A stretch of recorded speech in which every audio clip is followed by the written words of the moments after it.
పిల్ల నీ చెయ్యి పట్టాలని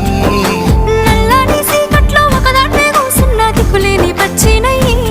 బావా నువ్వెప్పుడొస్తావని ఏళ్ళైపోతుండే పిల్ల ఎన్నెలొచ్చింది మన బతుకులా ఏలైపోతుండే పిల్ల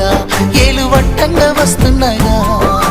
ఇన్నాళ్ళ ఎడబాటు ఎడవాసిపోతుందిలే ఈ సీనయ్య గుండున్నదే సినదారా నీ కోసము ఈ దూరాన్ని చెరుపుతూ తీరాల కగిలింది అందాల ఈ మానవు